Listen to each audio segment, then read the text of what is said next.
Hello student, welcome back to my channel Valini nursing academy. Fundamental of nursing में हमारा next chapter है आपका first add. ठीक है, इससे पहले चैप्टर आपके कंप्लीट हो चुके हैं फंडामेंटल ऑफ नर्सिंग के। आप जाके प्रीवियस वीडियो में जाके चेक कर सकते हैं। और अगर आपको कोई भी डाउट होता है तो आप मुझे कमेंट बॉक्स में पूछ सकते हैं, मैं रिप्लाई करूँगी। और अगर अभी तक आपने मेरे चैनल को सब्सक्राइब नहीं किया है तो जल्दी से सब्सक्राइब करके बेल आइकन दबा दीजिए, जिससे जब भी मैं न्यू वीडियो अपलोड करूँ तो आपको नोटिफिकेशन आ जाए। ओके, तो आपका है फर्स्ट एड। फर्स्ट एड का मतलब क्या होता है आपका? प्राथमिक उपचार। ठीक है, इसे हम लोग क्या बोलते हैं? सबसे पहले जब इमीडिएटली किसी पेशेंट को या किसी भी इंडिविजुअल पर्सन को जब कोई चोट लगता है या फिर कभी इमरजेंसी कंडीशन में उस ट्रीटमेंट की ज़रूरत होती है, तो सबसे पहले हम लोग क्या करते हैं? फर्स्ट एड करते हैं, जिसे बोला जाता है आपका प्राथमिक उपचार। ठीक है, जो आपका जो फर्स्ट एड होता है, प्राथमिक उपचार जो होता है, इसे मेनली चिकित्सा सहायता बोला जाता है। ठीक है, जैसे कि चिकित्सा सहायता या फिर आपका हेल्थ केयर जो या हेल्थ वर्कर्स जो होते हैं वो हेल्प करते हैं। और ये आमतौर पर क्या होता है आपका, जैसे चोट लगने के तुरंत बाद या फिर चोट लगने वाली जगह है वहाँ पे क्या किया जाता है? ट्रीटमेंट किया जाता है। ठीक है, और अक्सर इसका जो मेनली उपयोग होता है, ये आपका ना बोल सकते हो बहुत कम टाइम के लिए होता है। ठीक है, ये जो ट्रीटमेंट होता है, और इसे देने के बहुत कम, मतलब इसके प्रोवाइड करने के लिए बहुत कम आपके पास रिसोर्सेज होते हैं। मतलब नॉर्मली आपके पास जैसे बोल सकते हो कि छोटे मेडिसिन्स हो गए या ऑइंटमेंट हो गए, बहुत कम आपके पास तकनीकी होती है ये फर्स्ट एड का ट्रीटमेंट करने के लिए किसी भी पेशेंट या किसी भी पर्सन का। ठीक है, तो ओवरऑल फर्स्ट एड आपका ये है। तो हमारा नेक्स्ट है आपका डेफिनेशन क्या बोला है फर्स्ट एड का, देखते हैं। तो क्या बोला है आपका? First aid some time refer to as a emergency. वही जैसे मैंने आपको बताया कि ये एकदम बोल सकते हो बहुत शॉर्ट ड्यूरेशन का ट्रीटमेंट होता है, और इसे मेनली एमरजेंसी के कंडीशन में ही पेशेंट को दिया जाता है। तो ये आपका फर्स्ट एड को हमेशा एक ही चीज़ में रिफ़र किया जाता है, emergency condition. It is the first skill assistant given to a victim sick और इंज्योर्ड। ठीक है, इसे कौन देता है? वही मैंने बताया ना, जो आपके हेल्थ केयर वर्कर्स हो गए, ठीक है, या तो हेल्थ केयर हेल्पर्स हो गए, जो असिस्टेंट हो गए, जिनको थोड़ा बहुत नॉलेज है मेडिकल्स के बारे में, मेडिकल फील्ड के बारे में। ठीक है, वो जो होते हैं, वो जो असिस्टेंट होते हैं, वो जो ये ट्रीटमेंट फर्स्ट एड ट्रीटमेंट है, वो किसी भी विक्टिम को जिनको चोट लगी हुई है या फिर इंज्योर्ड पर्सन है, उनको प्रोवाइड करते हैं। On the occurrence of accident और sudden illness in order to preserve life, prevent further injury and relieve suffering until qualified medical care is available। ठीक है, मतलब क्या बोला है आपको?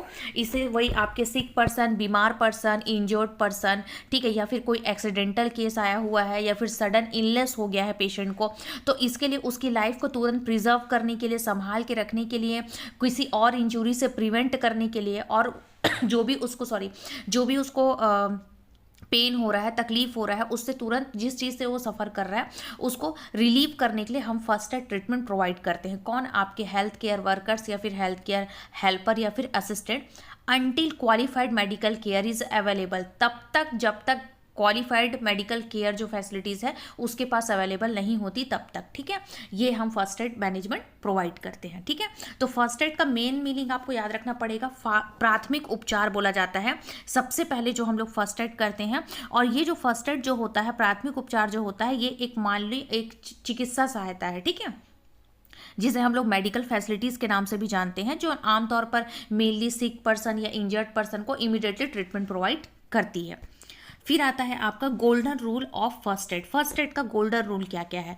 तो सबसे पहले assessing the situation for any immediate danger. ठीक है, quickly and methodically without panicking, giving priority to the most urgent situation condition. मतलब क्या बोला है आपका कि assess the situation for any immediate danger.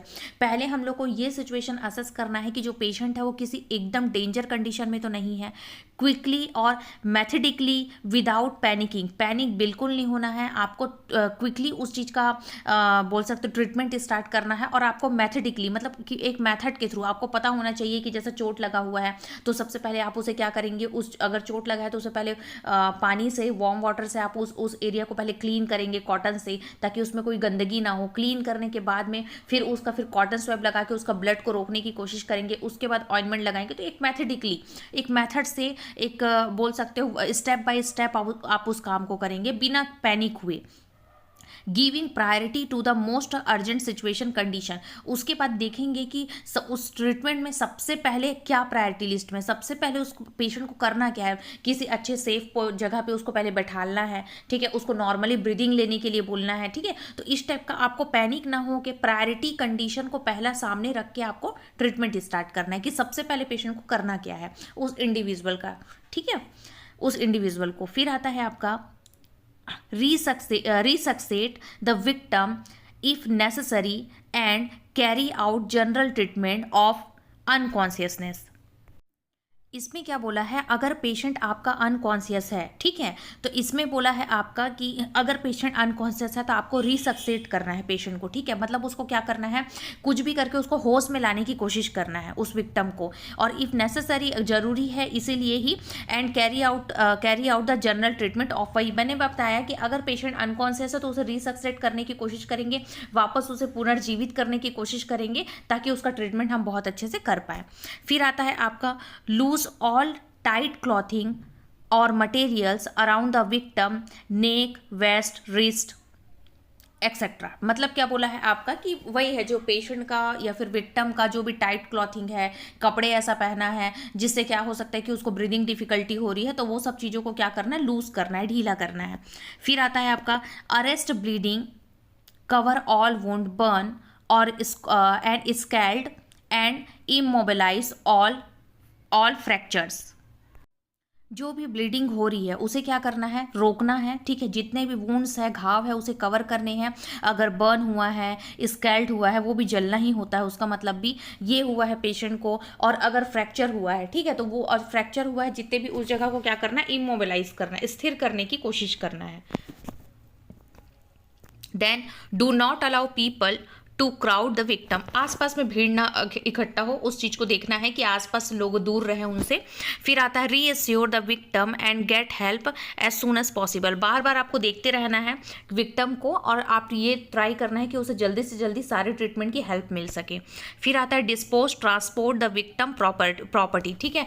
Victim का जो भी चीज़ें हैं आसपास में आप देखते हैं कि वो चीज़ें जो गंदी चीज़ें हैं, जो नीड की चीज़ें नहीं हैं, आप उसे डिस्पोज कर दीजिए और या फिर ट्रांसपोर्ट कर दीजिए, ठीक है। उनके रिलेटिव्स वगैरह को दे दीजिए, उनकी जो भी चीज़ें उनके आसपास में जो भी उनकी प्रॉपर्टीज़ है, लाइक उनके ऑर्नामेंट्स हो गए, उनके कपड़े हो गए, कुछ भी चीज़ें हो गई, ठीक है।